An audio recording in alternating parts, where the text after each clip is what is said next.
But also that makes, actually, you know what? That kind of makes sense. It's like that lady in Australia on Twitter.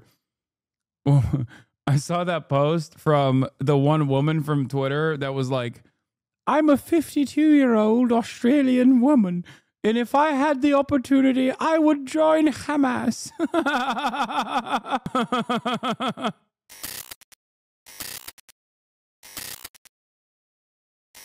This is a big part of this is a big part of what I believe in. Personal property. What is your this? Land.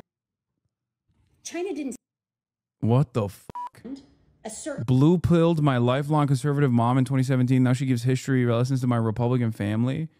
What the fuck is this? The amount of land you're allowed to have is personal property because you're using it for your personal purposes.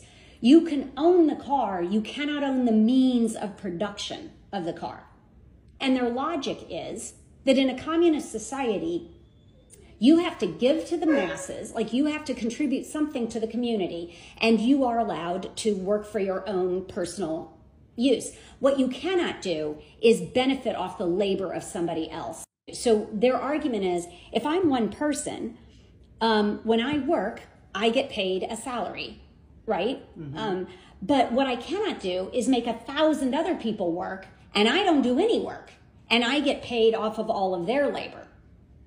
That's what communism says is illegal. The means of production belong to the people. All of the manufacturing is government owned. Now there are all companies, all businesses are government owned. All large tracts of land are government owned. There are a few exceptions, most of them that came from when Hong Kong was returned to China. Hong Kong had been for 100 years British. There were a bunch of Chinese people that were living there that were used to a free economy.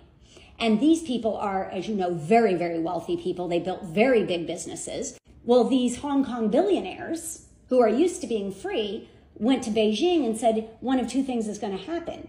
You're either going to play games, you're either going to deal with us nicely in the sandbox, and we will stay here as a Chinese company in China, or we'll just get the out. We don't have to stick around because we got billions of dollars. So what's it going to be? So there are certain companies like that were able to maintain their companies separately. There are also public companies, because you can have a public company. You can't have a company that is owned by an individual privately. Okay? So BYD, the big competitor against Tesla, that is a public company. It is a Chinese company, but it is publicly owned. And the Chinese government gave a lot of money to get it going, just as our government gives a lot of incentives to get businesses going. But now, wait a minute. If it's publicly owned, isn't that like our stock market? Bro, what is happening? This is a meeting of the Debras and the Barbaras. I mean, this is just one video, but it does give me great confidence that perhaps people can be reasoned with. Amazing. Market? Yes, it is traded on our stock market. It's a Chinese company that is traded on our stock market that I sold all my Tesla stock to buy into. Oh my God. Steal our technology. They set their rules. Our businesses knew what the rules were, and they made. Bro, is this, wait, hold on. Does this person doesn't, this is like verbatim. This is like bar for bar shit that I have said. I love this. Business decision to do business in China. Yeah, this isn't blue pilling. This is red pilling, dude. This is straight up red pilling in the appropriate way. China. Our business leaders gave it to them, which sounds crazy until you realize you're the CEO of Apple. You want to go sell Apple phones to 1 billion people in China. Or you want to get access to 1 billion workers who are higher skilled workers. Do you think the CEO of Apple didn't know that to go do that, China says, great, you can come here, but the price of entry is you will share your technology with us. You will teach us we have to get something out of this too. And what we want is to learn from you. We want to learn your technology.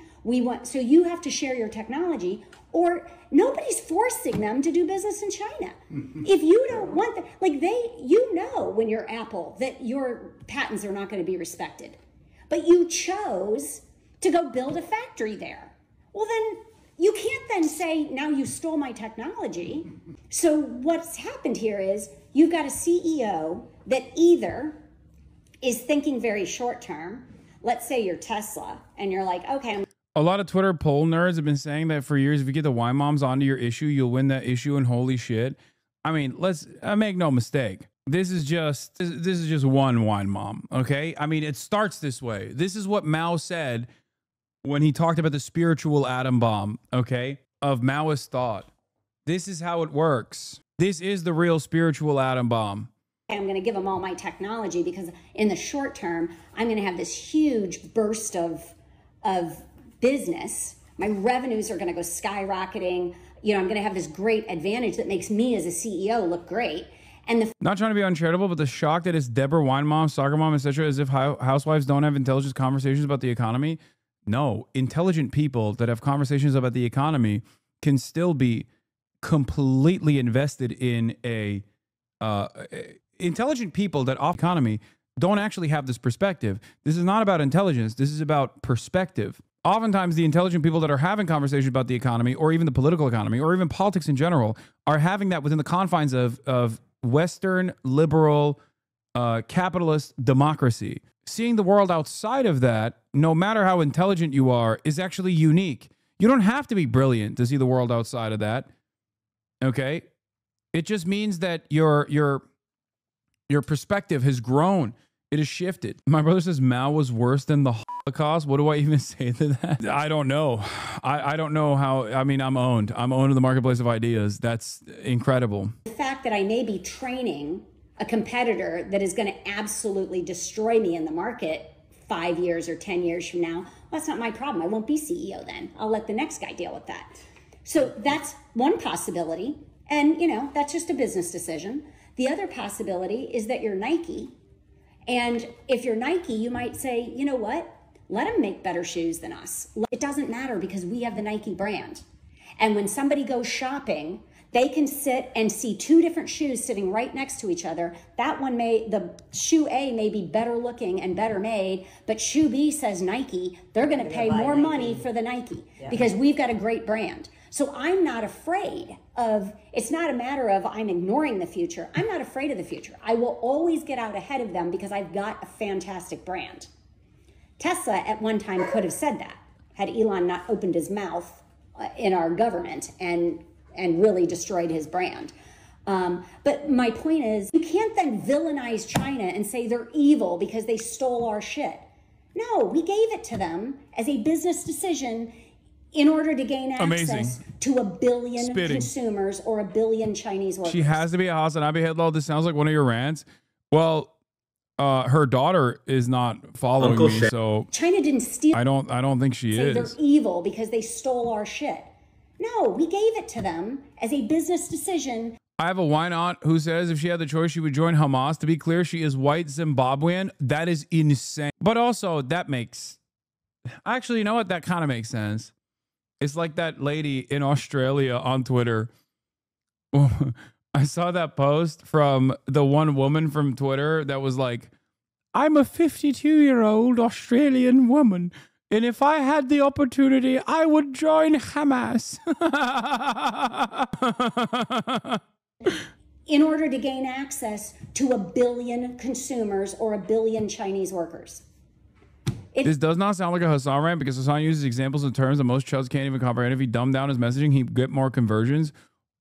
The way she just explained this process is bar for bar, exactly the same words that I've used, talking about this exact same issue, like down to the IP theft. It doesn't need to, like, you don't need to pit them as the enemy against us. They don't have an evil economy. They have a different economy. It's a different structure.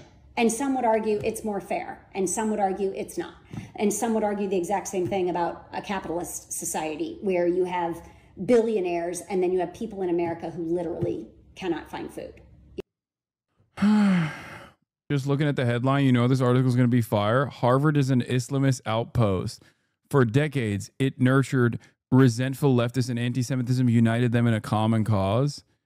Oh my God. Amazing. This is like, dude, if you have the severe lack of wherewithal to be able to put together a fucking article with a title like this, like, you shouldn't ever be able to write again. Oh, the OG tweet got yeeted into space. I'm a 73-year-old woman from Australia. After seeing what Israel has done and continues to do, if I was capable, I'd join Hamas.